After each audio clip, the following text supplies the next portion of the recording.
गुरुदेव, मैं यहाँ आया तो मेरे पिताजी बोलते हैं कि मेरा जलन जलन हो रहा है, तुम मतलब वृंदावन में शपथ खाओ कि तुम वहां नहीं जाओ। वृंदावन। हाँ। हाँ। क्या बोले आप बताइए। हाँ, ऐसे माता पिता के बच्चे जो बिगड़ते चले जाते, तो वो सब लेकिन महाराज जी, आपके सत्संग से सकारात्मक प्रभाव है। वो मेरी बिटिया है, स्कूल में हम पिछली बार कुछ ऐसा था कि इसने मुझे आते ही रिपोर्ट किया कि क्लास में ऐसा होता है, और वो मैं उसके साहस की आपके सत्संग से आया महाराज हम जी। इसीलिए बच्चों से प्रार्थना करते, जैसे स्कूल के बच्चे आते हैं, कि अपने मम्मी पापा को फ्रेंड की तरह, दोस्ती की तरह उनसे बात करो। बिल्कुल डरने की जरूरत नहीं। हमारे पापा है, हमारी मम्मी है यार, वो हमें बहुत डांट सकते हैं, लेकिन वो सीरियस मैटर को वो समझ सकते हैं। हमारे बड़े जन हैं, वो हमें संभाल सकते हैं, हमें बचा सकते हैं। अगर ऐसा नहीं तो अब देखो, वो पिता जो सतमार्ग में जाने के लिए कह रहा कसम खाओ, सतमार्ग के लिए, असत मार्ग के लिए कसम खानी चाहिए। बेटा कसम खाओ कि ऐसे गंदे बच्चों का संग नहीं करोगे, जो शराब पीते हैं, जो व्यभिचार करते हैं, जो ऐसे वो यही तो समस्या है कि माता पिता अगर चरित्रहीन है तो कैसे संभाल पाएंगे बच्चों को। वही हाल हो रहा है ना, पीढ़ी। हाँ, तो इसलिए आज समय तो बहुत विचित्र हो रहा है, लेकिन आज हम प्रणाम करते हैं समाज को कि ऐसे कलयुग के समय में भी लाखों सत्संगी हैं। आपके सत्संग आपको ही आता है। लाख नहीं, श्रेय इस समाज को जाता है कि बाबा जी की बात मान रहे हैं यार। लाखों नौजवान भाई हैं जो मतलब बात मान करके अपने आप को सुधार की तरफ ले जा रहे हैं, और ये बहुत हानिकारक है। देखो तो गुरुदेव, हमको तकलीफ इस बात का है कि मेरे पापा बोले कि वृंदावन नहीं जाना है, शपथ खाओ। अब हमको आने का मन होगा तो ये शपथ तोड़ देंगे। बिल्कुल तोड़ देना तुम, ये गंदी बात की शपथ नहीं मानी जाती है। हम पापा पसंद करते थे तब उनको बोलता ये सब होता है। जब आपका सत्संग सुन के सुधार कर दिए, मतलब फिसल गए। यार पता नहीं तुम यार पूर्व जन्म कैसे भजनानंदी आदमी हो कि ऐसी जगह जन्म लिए।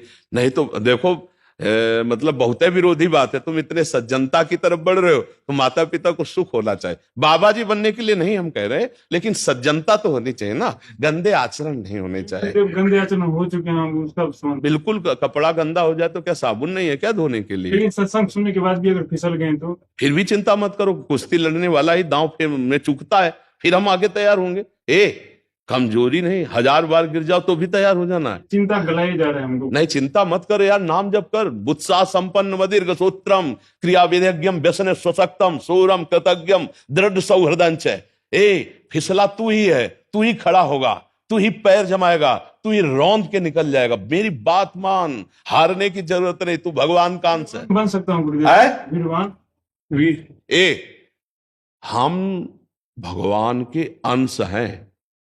चिनगारी, अगर सही ढंग से चिनगारी को सजाया जाए फूस डाल के, तो ज्वाला बनने में देर लगेगी क्या?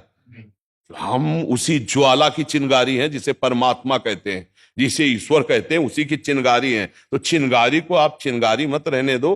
अगर चिनगारी एक बूंद पानी से बुझ सकती है, तो चिनगारी को अनुकूल अगर फूस मिल जाए तो ज्वाला बनने में देर नहीं लगेगी। ये तू चिंता मत कर।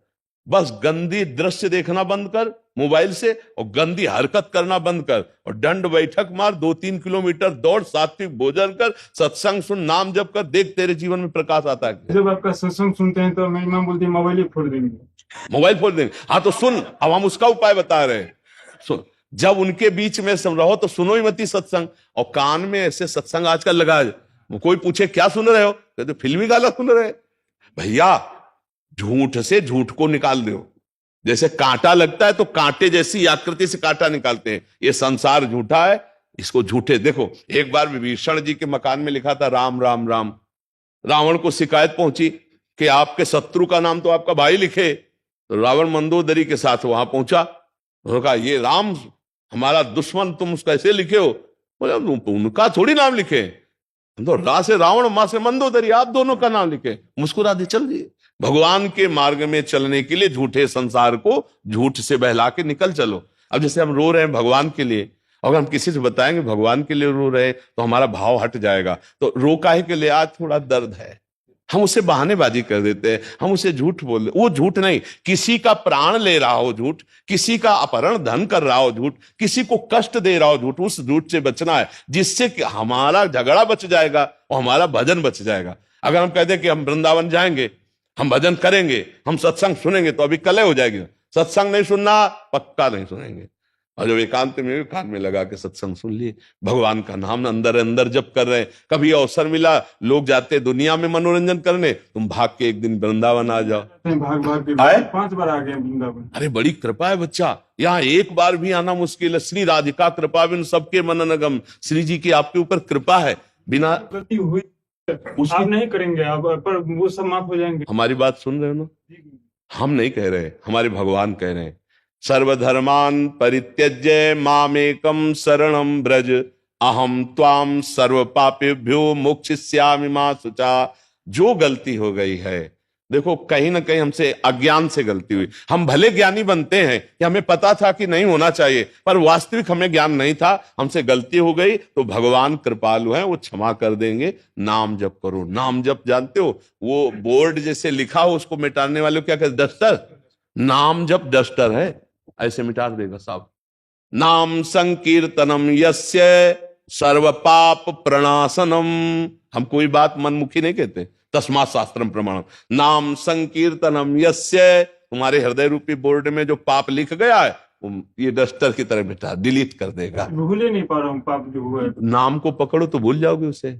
नाम को याद करो, राधा राधा राधा राधा, ठीक है। और जब जब पाप की वो बात याद आवे तो भगवान से प्रार्थना करो, प्रभु जब तक वो नष्ट नहीं होगा तब तक वो याद आता रहेगा, और जिस दिन नष्ट हो जाएगा दोबारा याद नहीं आएगा, ध्यान रखना। तो नाम जब करते रहो। राधा मिलेगा गुरुदेव, हम आप ही के पास आएंगे। अब मेरे पापा शराब भी दे दे तो हम शराब दे देगा, लगता है हमको। श्राप दे देगा तो तब भी आऊंगा। यार श्राप और वरदान देने के लिए पावर चाहिए, वह पावर है तो श्राप वरदान देने के लिए पावर चाहिए, वह पावर। राधा राधा जब, और ऐसे माता पिता के भी पैर छू, तब हमारा तुम मित्र कहलाएगा। हमारे दोस्त तभी कहलाओगे जब वो हमारी निंदा करें, हमें गाली दें, और तुम झुक के उनके पैर छूके कि गुरु की आज्ञा है, महाराज जी की आज्ञा है, पैर छुओ उनके और कह दो जैसा आप चाहते हो वैसा ही चलने की कोशिश करूंगा, थोड़ी बारी कुछ अगर गलती लगे तो क्षमा करो। ये हमारे संग का असर हो। ये थोड़ी होगा तुम खींच के थप्पड़ मार दो जवान हो, ऐसा नहीं, कभी मत करना। उनमें भगवान की भावना करो, वो तुम्हें गाली दें, हमें गाली दें, अच्छे से चलो। सतमार्ग को जो गाली देता है वो बेचारा दया का पात्र है। आप सोचो दया का पात्र कि नहीं। तो छोटा बच्चा जिसे गाली दे तो क्या करेंगे, हंस देंगे। ऐसे वो छोटे बच्चे हैं, चाहे 70 साल के बूढ़े हो। अज्ञानी क्या है, ज्ञानी के सामने बालक के समान है, तो वो बालक के समान देखा जाता है, उसको विरोध नहीं किया जाता है। अंदर अंदर से प्यार मत रखो, अंदर प्यार करो प्रभु से, और बाहर से व्यवहार ऐसे रखो। पागल बन करके जी जाओगे तो बुद्धिमानी से निकल जाओगे, और यार ये साबित करना चाहोगे भक्ति, तो फिर ऐसे ऐसे शब्द आएंगे कि निकलना मुश्किल हो जाएगा। गुरुदेव बल दीजिए कि हमसे जीवन में कोई पाप ना होगा। अब यार तुम बहुत अच्छे आदमी हो, ऐसा तुम्हारी भावना है, उसका हम आदर करते हैं, और बल तो श्री भगवान से ही मिलता है। हम और आप दोनों मिलकर प्रार्थना करें कि आपको भगवान ऐसा बल दे कि आप अपने धर्म पे चल सको, और उनकी भी सेवा करो, माता पिता की, और भाई को भी नफरत न करो, दुलार करो, अंदर से असंग रहो, बाहर से सबको प्यार दो, जिसका जो अधिकार है। तो बच्चा बहुत जल्दी भगवान प्रसन्न होंगे, क्योंकि पिता में भी पावर भगवान ही है, माता में भी भगवान है, भाई में भी भगवान है। हमारी बात को समझना, ये बाहरी यंत्र कड़वे हैं तो कड़वे शब्द निकल रहे हैं, लेकिन जहां पावर है वो श्री भगवान है। कभी भी अपने माता पिता का अपमान मत करना, हमारी ये बात ध्यान रखना। और कभी भी ऐसी परिस्थिति आवे तो तन मन प्राण मेहनत चाहे लेबरी करनी पड़े, पैसा कमा के अपने माता पिता की सेवा करते हुए नाम जप करना। भले मेरे पास मत आना, तो ये देखोगे हम तुम्हारे साथ रहेंगे। अगर उनको पैसे की जरूरत है, तुम मेहनत करके वो पैसा जो यहाँ आने में लगाओगे उनको लगा दोगे ना, तो ये तुम देखोगे हम तुम्हारे दिमाग में बैठे मिलेंगे, तुम्हारे भाव में बैठे मिलेंगे। संतों का सानिध्य यहां से होता है, यही तुम्हें लगेगा गुरुदेव यहीं बैठे दिमाग में ना। अच्छे धन्यवाद, आप नौजवान होकर अपना सुधार कर रहे हो, भगवान मंगल करे, उनका बड़ा मंगलमय स्वरूप है। नाम जप करते रहना और टूटना नहीं, बस ये बात ध्यान रखना। बड़ी कृपा है कि घर में विरोध है, भक्ति में जब विरोध होता है तो रंग लाती है। हाँ, गुरुदेव बोलता है कि मेरा मानसिक स्थिति हमारे बारे में इनका गड़बड़ा गया है, कि बाबा बाबा के चक्कर में फंस गया है। फंस गया, बाबा के चक्कर में फंसना तुम। लेकिन गुरुदेव मतलब एक बात कहना चाहूंगा कि आपसे जुड़ने के बाद ही पता चला कि भगवत प्राप्ति करना है, और भगवत प्राप्ति इतना आसान है। हाँ, आज तक ये लगता था ये पूजा करो, ये यहाँ जाके यज्ञ कराओ, ये कराओ। देखो इस समय भगवान की कृपा की हवा चली है, अब जो जो लाभ ले पावे वो ले पावे। देखो चक्कर में फंसाने का तो तात्पर्य तब होता जब हम कोई जंतुर तुमसे बांधते, कोई पैसा लेते, कोई राख बांधते, कोई किसी भी तरह का स्वार्थ का व्यवहार होता। गलत तुम करोगे तो हम तुम्हें टोक देंगे, सही चलोगे, तुम्हारी जैसी बुद्धि शुद्ध सबकी हो जाए, हम यही चाहते हैं, नशा न करे, गंदी बात न करे, और जो गंदी बात हो गई उसके लिए जले और उसका सुधार करे कि ऐसा नहीं। तुम्हारी बुद्धि नहीं खराब, बुद्धि शुद्ध हो रही तुम्हारी। अब ये है कि इस मार्ग के पथिक को संसार कड़ुआ लगता है और संसार वाले मार्ग को इधर का कड़ुआ लगता है। तो इसलिए भगवान की कृपा, धैर्यपूर्वक चलो। अपनी बात किसी से कहो मत। अपनी बात किसी से कहने से क्या होता है? उपहास होता है। जैसे आप जिस मार्ग में चल रहे हो, 4 मित्रों से बात करोगे, उपहास होगा। बात करो तो उसी मार्ग के पथिकों से करो तो सपोर्ट मिलेगा, नहीं तो कुसंगियों से बात करोगे तो उपहास ही होगा और यही कहा जाएगा कहां फंस गए। इसलिए हम तो ये जो बोलना है, हमारी जो चेष्टा है कि हमारे राष्ट्र में मंगल में भावना जागृत हो, हमारे बच्चे, हमारी नवीन पीढ़ी अपने माता पिता को सुख देने वाले बने, समाज की सेवा करने वाले बने, ऐसा दुष्ट स्वभाव ना बने। यही हमारा प्रयास रहता है कि जीव का परम मंगल, परम कल्याण हो। अब ये कि जो विपरीत बुद्धि वाले हैं उनको तो हम बुरे लगेंगे ही। माता पिता से असहमति बनी हो किसी बात पे, फिर क्या करना चाहिए? उनका अनादर करके हमें लगता हो वो चीज सही है तो वही करनी चाहिए, या नहीं बच्चा, हमें लगता है सही, ये बात नहीं देखनी है। हमें ये देखना है कि शास्त्र और संत जनों के द्वारा वो बात प्रमाणित है कि नहीं। हमें अपना सही नहीं देखना। तस्मात् शास्त्रम प्रमाणम ते कार्याकारो व्यवस्थितो। देखो, प्रहलाद जी को सजा करके जब माता ने भेजा तो साष्टांग दंडवत किया हिरण्यकश्यप को, तो गोद में बैठा लिया। उनका बेटा, सबसे प्यारी चीज तुम्हें क्या, वो मैं आज देना चाहता हूं। तो उनका पिताजी, सबसे प्यारी चीज है भगवान श्री हरि के श्रवणम, कीर्तनम, स्मरणम, विष्णुर पाद सेवनम, अर्चनम, वंदनम, दास्यम, सख्यात्म समर्पणम। उठा के पटक दिया। मेरे दुश्मन हरि की बात करता है। फिर पिताश्री नहीं कहा, प्रहलाद जी ने कहा, दैत्यराज, ये मेरी जो बुद्धि हरि में लगी है वो किसी के सिखाने पढ़ाने से नहीं, ये गुरुदेव देवर्षि नारद जी के चरण रज के प्रताप से लगी है, और तेरे विरोध करने पर अब कुछ नहीं होने वाला। भाले चलवाए, हाथी क्या क्या करवाया, बाल बाका हुआ क्या। आखिरकार भगवान ने फाड़ के फेंक दिया हिरण्यकश्यप। फिर भी देखो प्रहलाद जी ने ऐसे हाथ जोड़कर कहा, प्रभु मेरे मन में एक बात आ रही है। तो उनका बोलो। बोले, प्रभु क्या आपका विरोध करने पर मेरे पिता का गति बिगड़ जाएगी, दुर्गति होगी?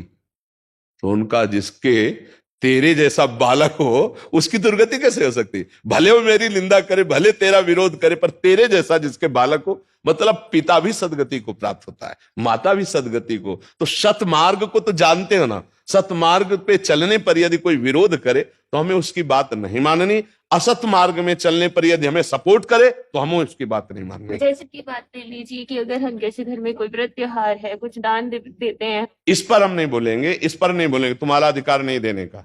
अगर माता पिता मना करते हैं तो तुम्हारी संपत्ति नहीं, तुम्हारा अधिकार नहीं देने। और हम इस बात पर सपोर्ट भी नहीं करते। हम दान वान की बात कभी नहीं करते, कभी ये सब बाहरी बातें। दान की बात है श्वास। दान हमें किसी गरीब जरूरतमंद नहीं, पहली बात, तुम्हारा अधिकार नहीं है, अधिकार नहीं। जब तुम अधिकार युक्त होगी तब तुम्हें उस बात को उपदेश हो जाएगा। अभी तुम माता पिता के अधिकार में हो। गरीब को देना ना देना ये माता पिता जाने। हमारा कर्तव्य है हर श्वास में नाम जप करते हुए, अपने चरित्र को पावन रखते हुए आगे उन्नति के मार्ग में बढ़ना। जब हम 10 रुपए कमाने लगेंगे तब उसमें सोचेंगे कि 2 रुपए हम किसी गरीब को दे दें, अभी माता पिता की संपत्ति से नहीं। ऐसा नहीं करना चाहिए। इससे मतलब जो धर्मयुक्त बात है, प्रार्थना कर सकते हैं। जैसे कोई भूखा है तो माता पिता प्रार्थना कर सकते हैं कि आज हम अपने हिस्से की रोटी से दे दे जो आप हमें देंगे। अगर वो उसके लिए मना करते हैं तो राधा राधा राधा, हम झगड़ा नहीं करें, क्योंकि मेरा अधिकार अभी नहीं है। जब अधिकार युक्त हो जाए, क्या अधिकार माना जाता है? जब स्वयं कमाने लगे, तब फिर हम अपनी कमाई से दूसरों को दे सकते हैं, दूसरों की सेवा कर। अभी नहीं, बिल्कुल अभी नहीं, क्योंकि वो धर्म विरुद्ध हो जाएगा। हाँ बिल्कुल नहीं, ऐसा आदेश हम कभी नहीं करते। और हम देखो इन बातों को मातो नहीं रखते। रुपया का दान, ये सब दान है भाई तुम्हारे पास तो कर दो, नहीं है तो भगवान ने इसके लिए आदेश नहीं किया। भगवान ने आदेश किया मां मुनिस्मर, युद्ध चाहे, अपना कर्तव्य करो, राधा राधा राधा। अब हमें दिखाई दे रहा सामने वाला भूखा है तो 4 रोटी हमारे पास है, बन जाएगा तो 2 उसको खवा देंगे, 2 हम पालेंगे, और ज्यादा भूखा है तो आज हम भूखे रह जाएंगे, उसको दे देंगे। हम इस बात को सपोर्ट करते हैं कि आपके पास 100 रुपया है, सब्जी लेने जा रहे हो, कोई आपको बीमार दुखी दिखाई दे रहा है तो आज हम नमक रोटी खा लेंगे, 100 रुपया को उसको औषधि करा देते हैं। हम इसका महत्व देते हैं। हम और सब बातें वो जब आप कमाने लायक हो। जैसे शास्त्रों में लिखे कि कोई चीज नहीं, आप इस समय हो क्या? आप टीचर हो, आपको डॉक्टर हो, आप पैसा कमा रहे हो, हाँ जी, पैसा कमा तो अपने पैसे पर अधिकार को बोलो, माता पिता की बात नहीं। अगर आप पैसे कमा रही है तो कुछ हिस्सा आपको आता है तो आप दे सकते हो, उसमें माता पिता को विरोध होना ही नहीं चाहिए। अगर वो विरोध भी करते हैं तो मत मानिए, क्योंकि आप कमा रहे हैं ना। हमें लगा कि मतलब आप माता पिता के अर्थ से सेवित है तो फिर आपका अधिकार नहीं बनता। अगर आप ब्याह हो गया हाँ जी, है हाँ जी। तो फिर माता पिता से उसमें क्या, फिर पति की सलाह जरूरी है। वो कहते हैं हम ब्राह्मण को देना चाहिए, तो मुझे लगता है ब्राह्मण की जगह हमें किसी गरीब में दे देना चाहिए। देखो, दान का मतलब समझो, दान किसको? आवश्यकता वाले को। अगर कुत्ता भूखे तो कुत्ते को रोटी दे दो, हमारी बात समझो। दान का मतलब क्या होता है? कोई प्यासा है पानी पिला दो, किसी को औषधि की जरूरत है औषधि दे दो, कोई भूखा है भूखे को दे दो। सब में परमात्मा वास करते हैं, किसी एक के लिए दान की बात नहीं। दान पात्रता का, दान का शब्द आता है तो पात्र का। जैसे सर्दी का समय है, कोई कांप रहा है, अब वो कौन सी जाति का है, कौन से देश का है, कौन, हमें कुछ नहीं देखना, हमें अपना साल उतार करके उसको उड़ा देना है। और ये कर दिया तो बहुत बड़ा दान हो गया। हमारे पास नहीं है व्यवस्था, लेकिन हम ठंडी सह जाएंगे, इसको आज अपना वस्त्र दे दे, भगवान ये बात देखकर प्रसन्न हो जाएंगे। हमारी बात समझो, हमारी किसी सीमा में बात नहीं होती, वो एकदम खुली बात होती है। अगर आवश्यकता किसी को है और वो वस्तु मेरे पास है और मैं देने में समर्थ हूं तो मैं उस समय दे देता हूं। वो कौन है, ये सब बातें नहीं देखी जाती। भूखा है, हम 3 बातों पर ज्यादा ध्यान देते हैं। कोई भूखा प्यासा है, या कोई सर्दी का समय है, या कोई बीमार है, इस पर जरूर ध्यान देना चाहिए। रुपया देते समय बहुत होश में रहना चाहिए। ये रुपया लेके शराब पिएगा जाके, ये रुपया लेके बेविचार करेगा, तो हमें बहुत होश में देना चाहिए, फिर दुर्गति तुम्हारी भी होगी। रुपया देने में होश में रहना चाहिए, और भोजन देने में किसी को भी, कुत्ते को भी दे सकते हैं, बीमार कोई है पशु पक्षी उसकी भी सेवा कर सकते हैं, ठंडी में कोई कांप रहा है उसको भी हम दे सकते हैं, बस ऐसा।